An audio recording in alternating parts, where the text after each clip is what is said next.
The very first and only Marvel movie is hitting in theaters this year, Deadpool and Wolverine, and we went to go see it in IMAX 3D. That's right, IMAX 3D, but is it any good? We'll talk.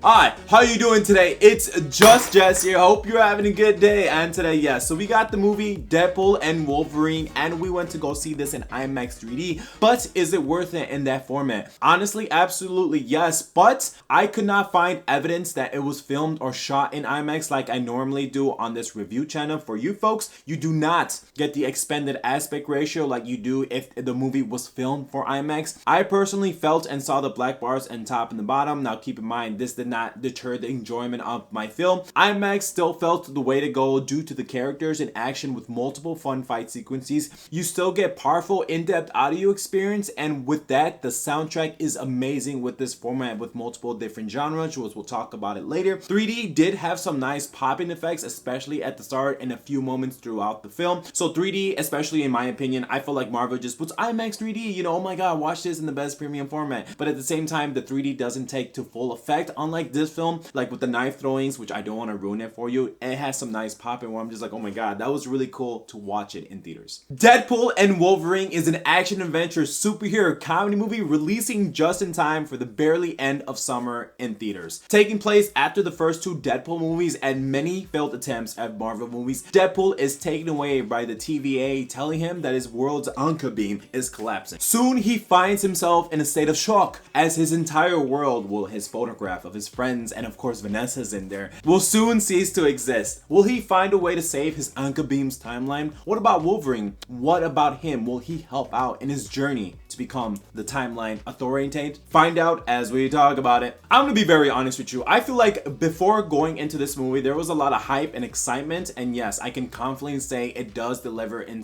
most of the parts, but it does fall short in a little bit of others, which we'll talk about in a minute. I feel like where people were hyping this movie up way too much. My filmography with this, I've seen most of the X-Men, I've seen most of the Deadpool movies. I never saw the first two Deadpool movies in their respective years, so such as 2016 and 2018, I believe. I saw this movie on Saturday. I saw the first Deadpool movie on Thursday night for the first time, and the second one the first time on Friday night. So I was just like, wow, I missed so much because Deadpool came out in such a weird time. I was going through heartbreaks, and I feel like with the other Deadpool movies, if you like those, you'll feel confidently right at home. And a lot of people, including me, because you know the rumors and stuff, people were thinking that Marvel was going to turn it down. If anything, they turned it up. And I feel like this, in my opinion, is the most funniest and most fun Deadpool that we had, with the inclusion of the legendary Wolverine, of course, played none other than Hugh Jackman. And fun fact for you, Sean Levy, the director of this movie, actually worked on both of these guys on separate projects. Back, I think it was 2013, 2012, 2011, he made Red Steel, which was the boxing movie, which was amazing because I just revisited that a few weeks ago, and of course with Ryan Reynolds and the Atom Project. But now this is his first movie working with both of these actors simultaneously at the same time. I feel like this movie works so well because you have two different characters from two different personalities clashing together in order to save each other's timelines, but also help each other in many different ways. At multiple points throughout the movie, including the sound effects and the funny laughs, had my multiple theater laughing at multiple points of the genre. Just seeing these characters on screen, Deadpool and Wolverine, and the cameos which do enhance the narrative movie going forward, and also the cameos that help the main protagonists. I feel like a lot of theater members in the packed crowd was laughing because they're like, oh my god, that was funny, which we'll talk about in a minute. But it was overall a great time watching this in theaters with a packed crowd. And the main thing about this movie is that Deadpool, he kind of needs Wolverine for some help. They kind of have like this buddy cop feeling good type of way, making jokes, doesn't stop talking, ultimately fights at multiple points throughout the movie. They do have great chemistry together as they're on screen for most of the runtime, and it's obvious that these guys are friends in real life if you've seen in various interviews, and on-screen chemistry, it shows that they had a great time just even making the movie for us to watch. I'm like, dude, this is amazing. They seem like they're best friends like in real life because they fight each other, but also like there's some lines where he's like, how long have we been waiting for this? Give the people what they want. And I'm like, dude, that's amazing because not only me, but the packed crowd, every time they were delivering these lines and what was going on with Deadpool and Wolverine, because this is a long time. Hugh Jackman said he was going to be done after playing Logan in 2017, which was an emotional cry for that character at the end. But then coming back, but with Deadpool, and of course with the multiverse with Marvel, and it's just like there's so many lines that are so true with what they say, and I don't want to ruin it for you, but most of you days later had probably already watched the movie. But I'm like, dude, this isn't a good time, and laughing throughout the time. It was like a good summer blockbuster that every movie should strive for, but of course not every movie is going to be like that. And that's the thing about them. It's Deadpool and Wolverine. You get both of their backstories and other movies that come into fruition, such as if you've seen the final trailer, which I never seen trailers, but I've seen people talk about it. X-23 comes into the picture, and if you know who's X-23, she's from Logan, which I'm not going to talk about it too much because in case you haven't seen the movie, I don't want to spoil it for you. The fight scenes have everything you want. Fourth wall dimensions, a lot of bloods, sappy one-liners, kills, and gruesome effects that enhance like with the katanas or like the nails or like his titanium claws. So you see all that on screen.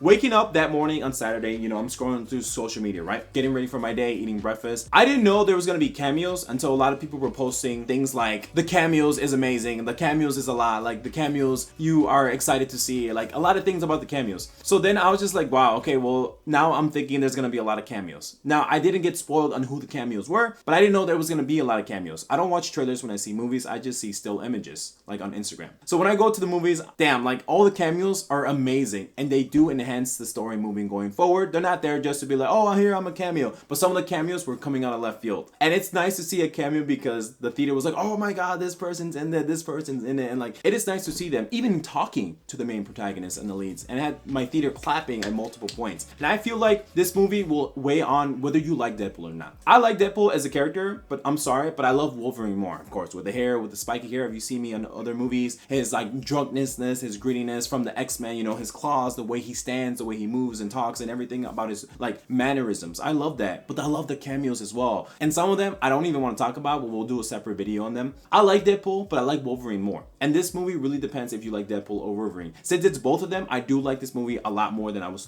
going to, because the first two Deadpool movies, when I saw it for the first time, I'm like, oh, this is okay, this is fine. But with Wolverine included into the mix, I thought it was just more mesmerizing to see them interact with this play that Marvel has created. So I was like, dude, this is awesome, you know, with the cameo systems, and of course trying to feed Dr. Nova or Mrs. Nova or Professor Nova, I forgot her real name, but still I was just like, wow, this is a good time. Furthermore, one thing I do gotta touch up on more and expand is the soundtrack is mesmerizing. It's amazing, from the opening cinematics to NSYNC's Bye Bye Bye and the way Ryan Reynolds was dancing to it. That was amazing. Even though we also have T.I. and Taylor Swift, we also have soundtracks from The Greatest Showman. Now, The Greatest Showman, for those of you that don't know, I watched it in theaters, I think in 2018 in December. That was Hugh Jackman as well. I'm sorry, but for Marvel, like I said in other movies, they kind of have this villain problem, which if you don't know, the villain problem is one villain per movie, and it kind of gets stale after a while. Now, I don't know if these villains are because of with the multiverse and, you know, different energies of stuff what the Marvel has been doing with that, are they gonna come back in the enemies? But it's just like, yes, we may see them again, which I'm ruining spoilers, but I'm just like, dude, I wouldn't say it's a forgettable villain because of course they have taken from the X-Men, but the main focus of the fun and the brutal kills of the action adventure is still here. I'm just letting you know that third act does suffer a little bit, especially for me. I saw this movie twice in the same format, and after the cameos and after all the intricacies of like their past and like their fruitions come into the movie with like connecting with them and what's going on before the X-Men and the Marvel, basically at the end of the day, this is top tier summer blockbuster, and I love seeing it. It's in a packed crowd in IMAX 3D.